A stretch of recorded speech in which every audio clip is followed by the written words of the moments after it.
Question, આપેલા શબ્દના અંગ્રેજી મૂળાક્ષરોને તેમના મૂળાક્ષરોના ક્રમ પ્રમાણેની ગોઠવણી સાચો ક્રમ લખો. એટલે કે અહીંયા જે આપણને ફેસ્ટિવલ શબ્દ આપેલો છે એને આપણે અંગ્રેજીના મૂળાક્ષરો પ્રમાણે એટલે કે ABCD પ્રમાણે ગોઠવવાનો છે. ઓકે, તો અહીંયા આપણે ગોઠવતા જઈએ તો પહેલાં શું આવશે? ABCDમાંથી પહેલાં શું આવશે? A આવશે. પછી BABCDE, તો હવે શું આવશે? E આવશે. પછી શું આવશે? F આવશે. પછી GHI આવશે. પછી JKL આવશે. પછી MNOPQRS, તો S આવશે. પછી T આવશે અને લાસ્ટમાં શું આવશે? V આવશે. તો આ ABCD પ્રમાણે આપણે ગોઠવી દીધા. તો સાચો ક્રમ કયો થશે?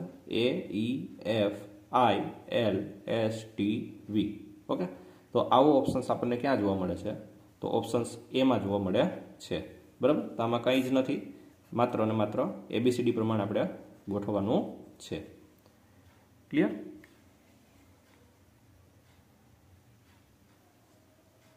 નેક્સ્ટ ક્વેશ્ચન, 3 વિદ્યાર્થીઓની ઉંમર 3 ક્રમિક સંખ્યાઓ છે.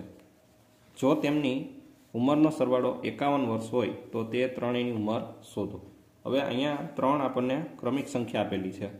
તો ધારો કે પહેલી સંખ્યા છે એ x હોય, બીજી સંખ્યા છે એ x+1 હોય અને ત્રીજી સંખ્યા છે એ x+2 હોય.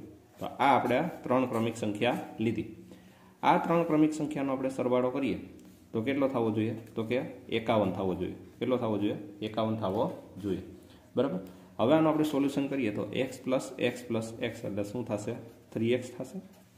1 અને 2, 1 + 2 એટલે કેટલા થશે? 3 થશે. અને સામે શું હોઈ જશે? 51.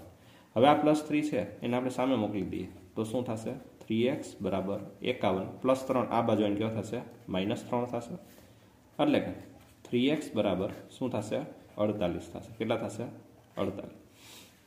હવે આપણે આ 3x માંથી x ને કરતા બનાવીએ તો શું થશે? તો કે 48 છેદમાં કેટલા થશે?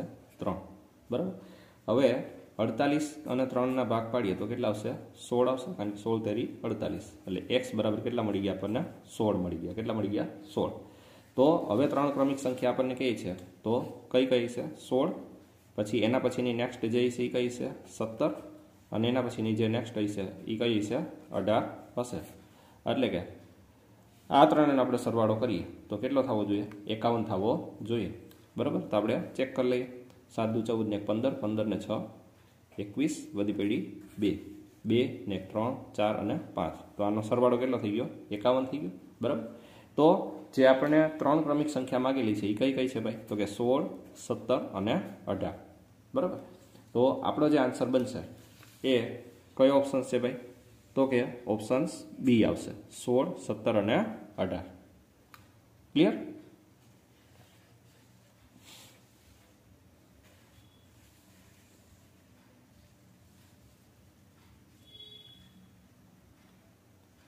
નેક્સ્ટ ક્વેશ્ચન, નોમેનક્લેચરમાંથી અક્ષરો પૈકી અક્ષરનો માત્ર એક જ વાર ઉપયોગ કરવાથી કયો શબ્દ બનતો નથી?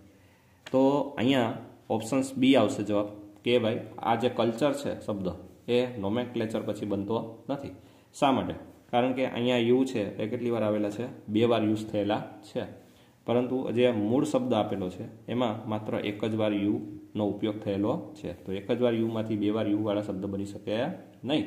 તો આમાંથી કયો શબ્દ બની નહીં શકે? તો કે કલ્ચર શબ્દ છે એ બની શકશે નહીં. એટલે આપણો જવાબ આવશે ઓપ્શન્સ બી આવશે. ક્લિયર? નેક્સ્ટ ક્વેશ્ચન, નીચેનામાંથી કયો રંગ મેઘધનુષ્યના રંગોમાં જોવા મળતો નથી? તો આપણને ખબર છે કે મેઘધનુષ્યમાં 7 રંગો જોવા મળે છે. એમાં ચા, ની, વા, લી, પી, ના, રા. આ આપણે સૂત્ર ઉપરથી મેઘધનુષ્યમાં આપણને કલર જોવા મળે છે. બરાબર, તો એમાંથી કયો રંગ આપણને જોવા નથી મળતો એની આપણે વાત કરવાની છે. તો કાળા કલરનો રંગ છે એ કોઈ દિવસ મેઘધનુષ્યમાં જોવા મળે નહીં. બરાબર છે, બાકીના આપણને જાંબલી, નીલો, વાદળી, લીલો, પીળો, નારંગી અને રાતો આ 7 રંગો આપણને જોવા મળે છે. ત્યારે કાળો રંગ આપણને જોવા મળતો નથી. ક્લિયર? તો અહીંયા આપણો જવાબ આવશે કાળો કલર. Next question, 7, 11, 13, 17. તો પછી હવે નેક્સ્ટ નંબર કયો આવશે એ આપણે અહીં કહેવાનું છે. તો અહીંયા જોવા જાય તો ગેપ કેટલાનો પડે છે આપણે પહેલાં ચેક કરીએ. તો 7 થી 11 આવે છે. 7 થી 11 આવે છે તો કેટલાનો ગેપ પડે છે? +4નો. 11 થી 13 આવે છે તો કેટલાનો ગેપ પડે છે? તો કે +2નો. 13 થી 17 આવે છે તો ત્યાં કેટલાનો ગેપ પડે છે? તો કે +4નો. તો હવે પછી અહીંયા કયો સંખ્યા આવશે? તો અહીંથી આપણે લોજિક જોવા જઈએ તો 4, 2, 4. તો હવે પછી કઈ સંખ્યા આપણે એડ કરવાની છે? 2 નંબરને એડ કરવાનો છે. એટલે કે 17 અને 2, 17 અને 2 કેટલા આવી જશે? અહીંયા 19 આવશે. બરાબર. તો લોજિક શું છે ભાઈ? એકવાર 4 ઉમેરેલા છે, પછી એકવાર 2, પછી 4, પછી 2, એવી રીતે અલ્ટરનેટ આપણને 4, 2, 4, 2 એડ કરેલા છે. તો અહીંયા ફાઇનલ આન્સર કેટલો આવશે? 19 આન્સર આવશે. તો અહીંયા ઓપ્શન્સ બી છે એ આપણો સાચો આન્સર થશે. ક્લિયર? Next question. નીચે આપેલા 4 વિકલ્પો પૈકી કયો વિકલ્પ બાકીના વિકલ્પથી અલગ પડે છે? તો અહીંયા તમે જોશો તો ભારત, યુરોપ, આફ્રિકા અને એશિયા, આ 4માંથી કયો અલગ પડશે? તો કે ભારત છે અલગ પડશે.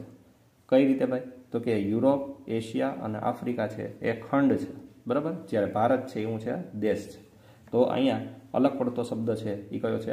ભારત છે, કારણ કે એ દેશ છે, બાકીના બધા ખંડ આવેલા છે. બરાબર. Next question. જો સાંકેતિક ભાષામાં કેરલા છે એને આ રીતે કોડમાં લખવામાં આવતો હોય તો એવી રીતે આંધ્રા છે એના માટે કયો કોડ લખી શકાય? બરાબર છે. ચાલો, તો અહીંયા આપણે જોવા જઈએ તો કેરલા ઉપરથી આ કોડ કઈ રીતે બન્યું છે એ આપણે પહેલાં લોજિક સમજવાનો પ્રયત્ન કરીએ. ઓકે. તો કેરલા ઉપરથી અહીંયા જોશો તો GHI છે કે પછી શું આવશે? L આવશે. E પછી શું આવશે? F આવશે. R પછી શું આવશે? S આવશે. ઇટ મીન્સ કે અહીંયા +1 કરેલું છે. બરાબર. A પછી B આવશે, L પછી M આવશે, A પછી B આવશે. તો આના પછીનો નેક્સ્ટ આલ્ફાબેટ લીધેલો છે. તો એવી રીતે આપણે અહીંયા નેક્સ્ટ આપણે આલ્ફાબેટ લેવા જઈએ તો A નો આલ્ફાબેટ નેક્સ્ટ કયો આવશે? B. N પછી શું આવશે? O. D પછી શું આવશે? E. H પછી શું આવશે? I. R પછી શું આવશે? S. અને A પછી શું આવશે? B આવશે. બરાબર. તો BOEISB આવો કંઈક કોડ આપણને બને છે. બરાબર. તો BOEISB આવો કંઈક કોડ હોવો જોઈએ. તો આવો ઓપ્શન્સ આપણે જોવા જઈએ તો અહીંયા કંઈ જોવા મળતો નથી. BOEISB આ ટાઈપનો અહીંયા કંઈ આપણને ઓપ્શન્સ આપેલો નથી. SIB આપેલો છે પણ ISB નથી આપેલો. તો અહીંયા કંઈ ઓપ્શન્સમાં કદાચ મિસ્ટેક હોઈ શકે છે. પરંતુ આપણો ફાઇનલ આન્સર જે આવશે એ કયો આવશે? BOEISB આન્સર આવશે. ક્લિયર? Next question. વિસ્તારની દ્રષ્ટિએ રાજ્યનો યોગ્ય ક્રમ ગોઠવો. તો વિસ્તારની દ્રષ્ટિએ આપણે જોવા જઈએ તો પહેલાં સૌથી મોટું કયું છે? રાજસ્થાન છે. રાજસ્થાન પછી એનાથી થોડુંક નાનું હોય તો કયું છે ભાઈ? મધ્યપ્રદેશ છે. મધ્યપ્રદેશથી નાનું કોણ છે? તો કે મહારાષ્ટ્ર. મહારાષ્ટ્રથી નાનું કોણ છે? ઉત્તર પ્રદેશ. અને ઉત્તર પ્રદેશથી નાનું કોણ છે? ગુજરાત છે. તો કંઈક ક્રમ આ રીતનો આપણને હોવો જોઈએ. E, A, B, C, D. બરાબર. તો E, A, B, C, D આપણને વિકલ્પ એમાં જોવા મળે છે. ઓકે. તો અહીંયા વિસ્તારની દ્રષ્ટિએ આપણે ઉતરતા ક્રમમાં રાજ્યોને ગોઠવેલા છે. Next question. તમારા પિતાના પિતાના એકમાત્ર પુત્રની પુત્રીનો તમારી સાથે શું સંબંધ થાય? તો આપણા પિતાના પિતા એટલે કે દાદાનો એકમાત્ર પુત્ર એટલે આપણા પપ્પાનો પુત્રી એટલે કે આપણી બહેન થાય. બરાબર છે. તો અહીંયા આપણને ડાયરેક્ટ જ ખ્યાલ આવી જાય કે અહીંયા બહેન આન્સર આવશે. ક્લિયર? હવે નેક્સ્ટ. જો ઉષા એ નિશા કરતાં ઊંચી છે. જો ઉષા એ નિશા કરતાં ઊંચી છે તો ઉષા છે એ નિશા કરતાં કેવી છે ભાઈ? ઊંચી છે. ઓકે. નિશા એ મિત્તલ કરતાં ઊંચી છે. નિશા છે એ કોના કરતાં ઊંચી છે? મિત્તલ કરતાં ઊંચી છે. સરિતા એ ઉષા કરતાં ઊંચી છે. સરિતાની વાત છે. એ કોનાથી ઊંચી છે? ઉષા કરતાં પણ ઊંચી છે. વર્ષા એ મિત્તલ કરતાં નીચી છે. વર્ષા છે એ મિત્તલ કરતાં કેવી છે ભાઈ? નીચી છે. તો નીચેનામાંથી કોણ સૌથી ઊંચું છે? તો અહીંયા સિમ્પલી આપણે ખબર પડી જાય કે લાસ્ટમાં જે છે સરિતા છે એ સૌથી ઊંચી થશે. ક્લિયર? તો અહીંયા આન્સર શું આવશે? સરિતા આવશે.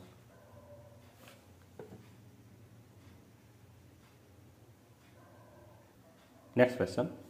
એક રેલગાડી અમદાવાદથી પશ્ચિમ દિશામાં 120 કિલોમીટર અંતર કાપી. તો પહેલાં તો અમદાવાદથી પશ્ચિમ દિશામાં, તો અહીંયા અમદાવાદ છે એનાથી પશ્ચિમ દિશામાં કેટલું અંતર કાપે છે ભાઈ? તો કે 120 કિલોમીટર અંતર કાપે છે.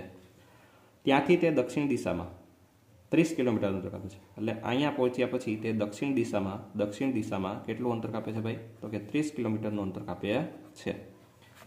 ત્યાંથી તે થોડે આગળ વધી પૂર્વ દિશામાં 120 કિલોમીટર અંતર ચાલે છે. એટલે કે અહીંથી હવે તે કઈ તરફ વળે છે ભાઈ? તો કે પૂર્વ દિશામાં વળે છે. અને અહીંયા કેટલું ચાલે છે? તો કે 120 કિલોમીટર ચાલે છે. બરાબર? જેટલું આવી હતી એટલું જ પાછું રિટર્નમાં જાય છે. અને ફરીથી ત્યાંથી દક્ષિણ બાજુ ચાલવા લાગે છે. એટલે કે અહીંથી હવે તે કઈ ડાયરેક્શનમાં જાય છે ભાઈ? તો કે દક્ષિણ દિશામાં જાય છે. તો આ રેલગાડી અત્યારે અમદાવાદથી કઈ દિશામાં હશે? તો અમદાવાદ તો અહીંયા આવેલું છે. આ અમદાવાદથી જે રેલગાડી છે અત્યારે, બરાબર, આ જે રેલગાડી છે એ કઈ દિશામાં છે? તો કે દક્ષિણ દિશામાં છે. બરાબર? કઈ દિશા થશે એના માટે? દક્ષિણ દિશા થશે. ક્લિયર?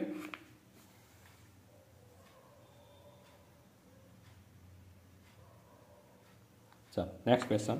વાય એ એક્સની પૂર્વ દિશામાં છે. તો વાય જે છે એ એક્સથી કઈ દિશામાં છે? તો કે પૂર્વ દિશામાં છે. તો પૂર્વ દિશા આ દિશા થશે. બરાબર? હવે શું કીધું કે એક્સ એ ઝેડની ઉત્તર દિશામાં છે. એક્સ જે છે એ ઝેડથી કઈ દિશામાં છે? ઉત્તર દિશામાં છે. એટલે કે ઉપરની બાજુ છે. પી એ ઝેડની દક્ષિણ દિશામાં છે. પી જે છે એ ઝેડથી કઈ દિશામાં છે? દક્ષિણ દિશામાં છે. એટલે કે નીચે આવશે.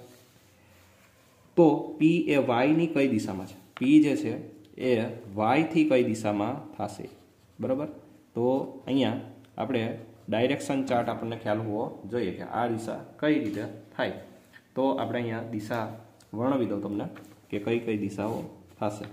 બરાબર? તો અહીંયા ઉપર છે એ છે ઉત્તર દિશા, અહીંયા છે દક્ષિણ, અહીંયા છે પૂર્વ, અહીંયા છે પશ્ચિમ. પછી જે વચ્ચે આવે દિશા, તો વચ્ચે કઈ આવશે? અહીંયા અગ્નિ આવશે. પછી અહીંયા અગ્નિ, ઈશાન, વાયવ્ય અને નૈઋત્ય. બરાબર? તો અગ્નિ, ઈશાન, વાયવ્ય અને અહીંયા નૈઋત્ય. બરાબર? તો આ જે દિશા છે પી વાળી એ કઈ દિશા થશે? તો કે નૈઋત્ય દિશા થશે. ક્લિયર? તો આપણો જે અહીંયા આન્સર આવશે એ કઈ આવશે? નૈઋત્ય દિશા આન્સર આવશે. ક્લિયર?